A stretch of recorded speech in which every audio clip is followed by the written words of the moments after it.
Hi guys, I'm Jacques. We're here at beautiful Marsh Creek Lake. We're going to help you rig the Windrider 2. We have a Windrider 17 right here, also known as the Windrider 2, so we're going to take you through the steps of rigging the mast. We've got a couple questions about that, so we'll try to make it nice and easy for you.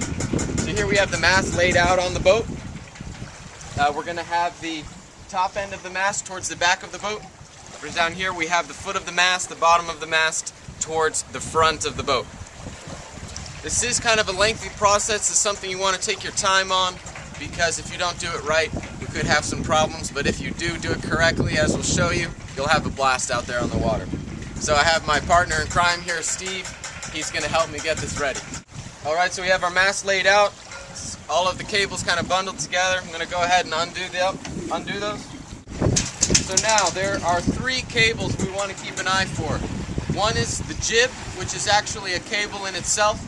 And then we have 2 shrouds on either side, which are these single cabled cords that go all the way up the mast. They attach where Steve is, all the way up top there. And we need to make sure that these are lined up properly. So Steve and I will go ahead and line them up and show you how that works. Now one of these shrouds is going to go on the left side of the boat. The other shroud is going to go on the right side of the boat. And you want to keep an eye up near the attachment point on the mast that everything is straight and nothing is twisted around or kinked up there. So I'm just going to release the jib from where it's tied onto the mast here. So here we have the jib sail. It's already furled. Now this point is actually going to attach to the front of the boat here at this little point. And we will have a roller furling attachment on the front of here as well. So I'm just going to release the jib from where it's tied onto the mast here. So here we have the jib sail. It's already furled. Now this point is actually going to attach to the front of the boat here at this little point. And we will have a roller furling attachment on the front of here as well. Alright, so now we'll just show you the grand picture. We have cables extended on either side of the boat. The jib is down towards the front of the boat. The mast is still laid in the middle of the boat. And now in positioning the mast to go up towards the sky, so to speak, we're going to get this cup right here. It's going to go around this ball. So it's a ball and socket joint, and as you'll notice on this cup down here, we have a pin with a ring on it. This is essential to raising the mast. It's a very important safety feature that keeps the mast attached and keeps that ball and socket joint connected. If you were to be missing this pin, you could actually risk this cup popping off of the ball attached right here in the middle of the boat. Alright, so now we've wound all of the furling line off the drum. This is what it should look like. Alright, completely empty drum there, however the line is still attached. Now if you look at the bottom of the furling device here, you'll see that there is a pin within a pin. We're going to go ahead and remove that pin within a pin, and also that secondary pin, just like that.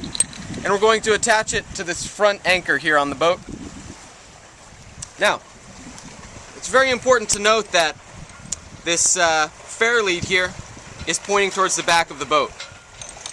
Alright, so now we're just going to match up the holes with the pin. Going to send that on through, just like that. I'm going to put this pin back in place.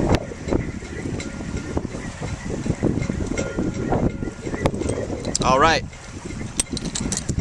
now the furling drum is ready to...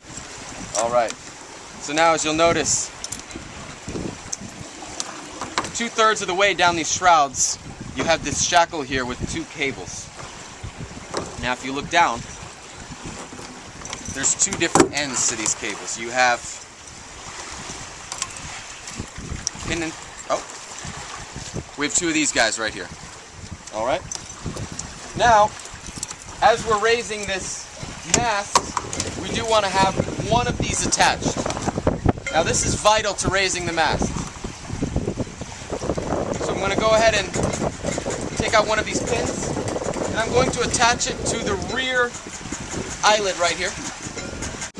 Now, depending on what kind of Windrider owner you are, you may have these pin and shackles, or you may have a carabiner. If you have one carabiner and one shackle, the shackle is going to go in the back. I'm going to go ahead and attach that. The front remains unattached throughout the raising of the mast. Now, if you did have one carabiner and one shackle, the carabiner would be in the front, and it would not be attached until after the mast has been raised. If you have two carabiners, it does not matter which one you attach to, obviously, but you will attach to the back first and then the front after the mast is raised.